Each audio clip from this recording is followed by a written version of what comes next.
การละอกุศลก็คือการไม่ส่งจิตออกนอกนั่นแหละการยังกุศลให้ถึงพร้อมก็คือการตื่นรู้อยู่ภายในและแจ้งในสังขารธรรมอันแสดงอนัตตาอยู่ตลอดนั่นเองและการทำจิตตรงนี้ให้สะอาดหมดจด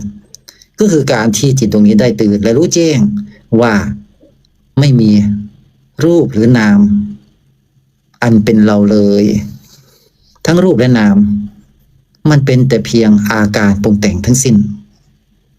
ได้รู้แจ้งต่อจิตอันเป็นธาตุต้นกำเนิดที่สร้างนามสร้างรูปเพื่อมาไว้ใช้เพื่อเรียนรู้รวมความก็คือ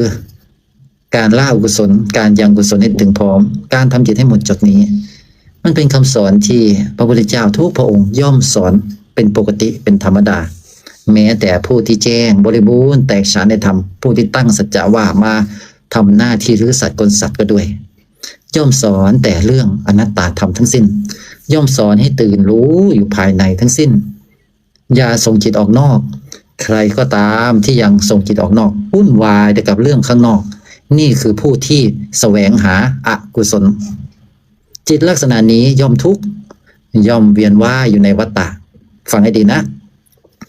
จิตดวงใดก็ตามที่ยังส่งจิตออกนอกวุ่นวายแต่กับเรื่องข้างนอกวุ่นวายแต่กับเรื่องผู้อื่นตั้งแต่ตื่นยันหลับชอบนินทาว่าร้ายนี่คืออุปนิสัยของสัตว์โลก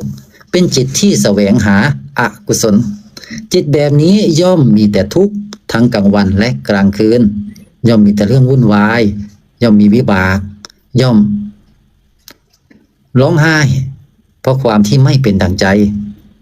ติดอยู่ในกระแสวัฏทุกข์อันจิตอวิชชาโง่เขลาส่งออกไปภายนอกวุ่นวายแต่กับเรื่องข้างนอกนั่นเองใครที่เป็นแบบนี้จงพึงระลึกไว้เลยว่าเป็นจิตที่มีแต่ทุกข์เป็นจิตที่ไม่มีวันพ้นทุกข์เลยผู้ใดคบผู้นั้นย่อมทุกข์ตามเพราะเขาจะคุยแต่เรื่องข้างนอกเขาจะไม่เคยสอนให้ตื่นรู้อยู่ภายในเลยพระพุทธเจ้าทั้งหลายจึงบอกสัตว์โลกทั้งหลายว่าจงอย่าส่งจิตออกนอกเพราะนั่นแหละคือทุกข์คือวัฏฏะคือแดนเกิดและท่านก็สอนให้ยังกุศลให้ถึงพร้อมด้วยการตื่นรู้อยู่ภายในเมื่อตื่นรู้อยู่ภายในย่อมเห็นอาการปรุงแต่งทั้งหลายที่กระเพื่อมจากภายในพวยพุ่งออกมาเป็นความคิดพวยพุ่งออกมาเป็นมโนภาพพวยพุ่งออกมาเป็นอารมณ์สุขทุกข์สงบวุ่นวายเฉยๆพวยพุ่งออกมาเป็นความทรงจำพวยพุ่งออกมาเป็นอาการรู้อันเป็นสเตตัสแห่งธาตุชีวิต